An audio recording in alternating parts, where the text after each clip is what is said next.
Hello YouTube. Today we're going to try a toxic survivor build of a Gen Rush build. Today we will be using the engineered toolbox in a private match just to see how this build will work. This is the build I am trying to work on in public games to try to do, but I wanted to test it in a private match with friends to see how good it worked. So today we're going to try out this engineered toolbox, which comes with 16 charges, increases the repair speed of 100%.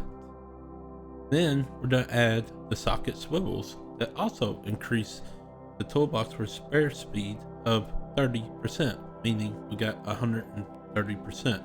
I'm also going to add the wire spool to add extra charges so it lasts a little bit longer. We're going to use, this is called the glass cannon build, so we're going to be using no miter, meaning I'm basically one hit, but all my grunts and pains are reduced by 75%. My recovery speed while in dying state is 25%. So I do get to recharge faster if I go down, if I get slugged. That being said, since it is a glass cannon, we're done putting on resilience. Resilience grants a 9 additional percent repair speed, sabotaging, healing, and unhooking and vaulting. It increases the speeds by 9%. So that being said, we're at 139% repair speed. Then we're gonna stack that with, if the killer sees us, the spawn chill. Spawn chill is a very popular perk in the survivor community, so I'm gonna throw this on there. When the killer, if you're going against a stealth killer, it is highly recommended to use this so that, oh, they're stalking me or whatever, so I can get away. But when it's stacked with resilience, it makes these two 15% of the repair speed, because spawn chill adds 6%. So now we're at, like I said, 139%. So now we're at 145%. Now I'm a totem boy. Yeah, I've been doing a lot of research on doing totems and stuff like that.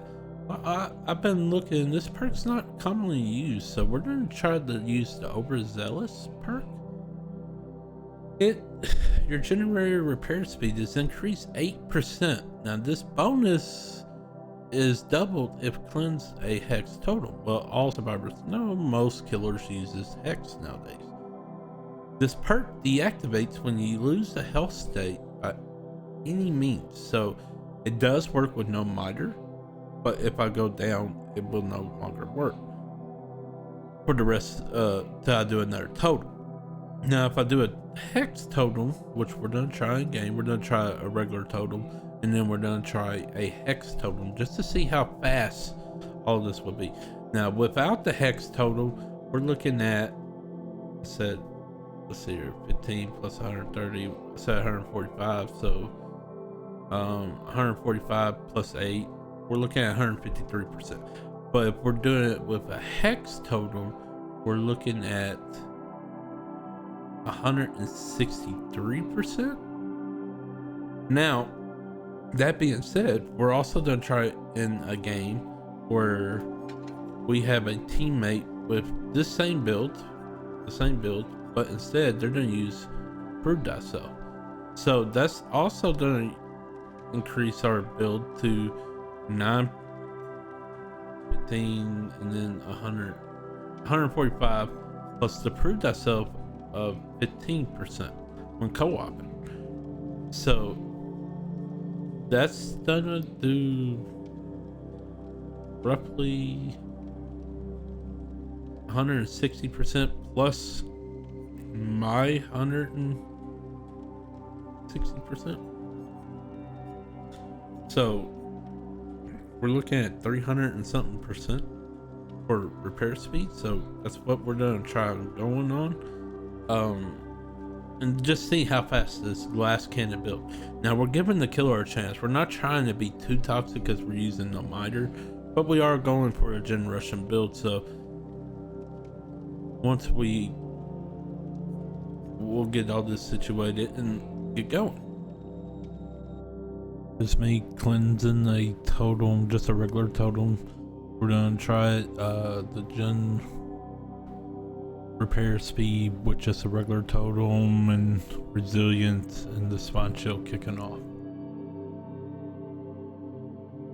It is pretty good, but not the speed of... It does pretty good once I start using the toolbox, so I will say that.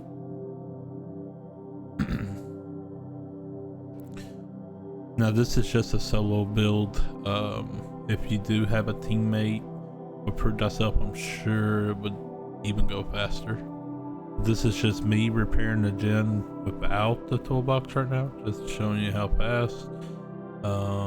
You can see that my friend's right there activating spawn chill.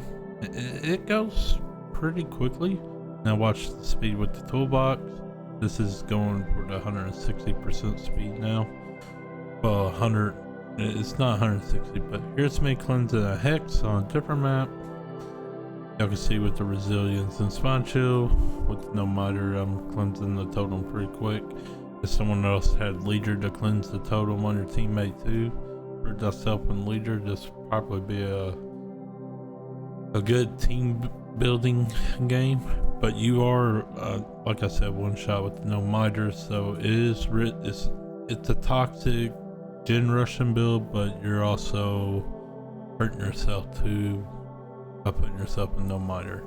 Now I did install a brand new part in this one and still use the toolbox just to see how fast it would be with a brand new part. To me, the speeds ain't too noticeable, but it is moving pretty quick for a solo. I think it caps out though on the speed. Not 100% sure, still checking into it. We'll post a video when I finally get to do this co-op. But thank y'all. Please like, share, and subscribe to this video and tell me what y'all think about it. And if y'all get to try it out with the co-op, just let me know what y'all's suggestions in the comments below. Thank you.